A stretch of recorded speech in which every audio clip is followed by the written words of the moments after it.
Well, hi, this is Pastor David, and this is the Sabbath. This is Saturday, and I just wanted to talk to you for a few minutes.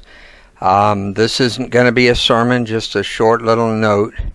I'll probably get a sermon in maybe tomorrow, early part of the week. It's been a pretty tough week, and I'm still trying to catch up.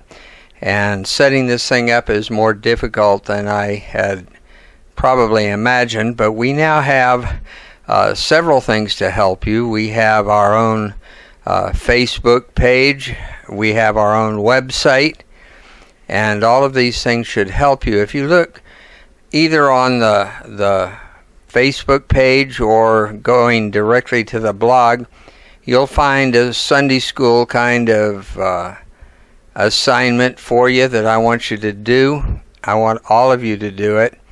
I want you to read through Romans chapter 14. I'd like you to do it once every day and think about it, meditate on it, pray about it. And then next Friday, we're all going to write our ideas and our thoughts on what that chapter means to us and how we're supposed to handle things that are sort of argumentative, things where Christians disagree.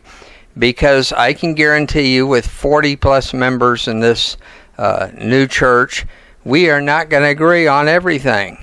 I'm going to disagree with you, you're going to disagree with me, you're going to disagree with each other on some things, on some minor things. And we need to know, first of all, how we're supposed to handle that. And the chapter that handles that, the chapter that gives us the idea of how we handle these disputable issues, is the 14th chapter of Romans. So I'd like you to read it. I'd like you to read it at least once a day. I'd like you to think about it, pray about it, meditate on it. And then next Friday, I'd like you to start posting your ideas. I am also going to put on the web page a list of everybody who has joined the church or wanted to be a part of the church. I'm going to put up a list with their Facebook addresses, and I'd like you all to look at each other's Facebook pages, get to know who each other are, message each other, message back and forth, talk to each other. If you see somebody who's a member there who you think might be a friend to you, or you'd like to be their friend, just go ahead and shoot them a message and talk to them a little bit and see if they're interested in being your friend and helping you along so that y'all can help each other. I want you to be comfortable in this church. I want you to find a prayer partner, somebody in this church, and I'm not talking about the pastor. You know, you can always ask the pastor to pray for you. But I'm talking about somebody who you can just unload on. Somebody who's willing to listen to you and pray for you and talk with you.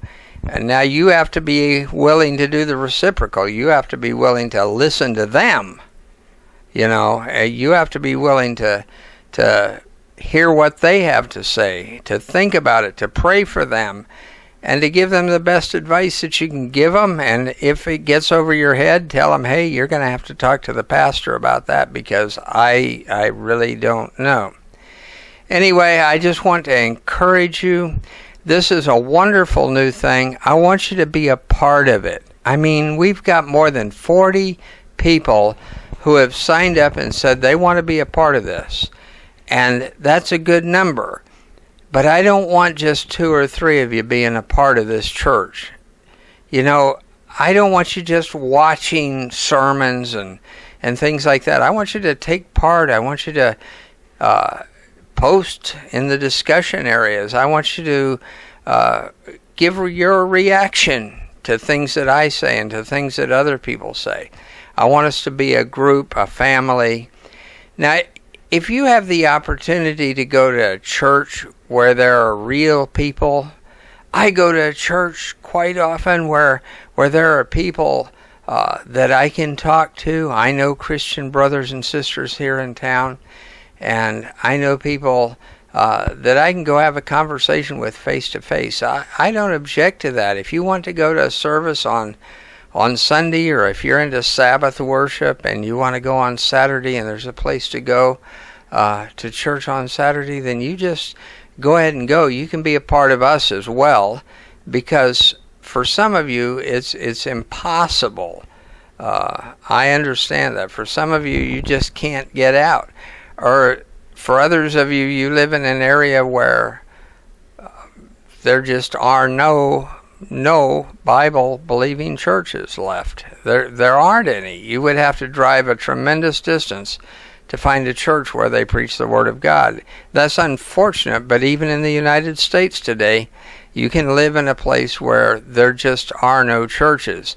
And for those of you who are homebound, or those of you who are outside of an area where there is a church, you just feel free to make this your church, to make me your pastor, and you just love on each other and care for each other, learn about each other, take an interest in each other, because that's what this thing is all about. We are the ecclesia, the called out ones, the ones who God has called out of the darkness. I don't think we're going to be able to do this too long, because I think this society is going to go down so fast that it's not going to be long till they just take us off the air and we aren't here anymore.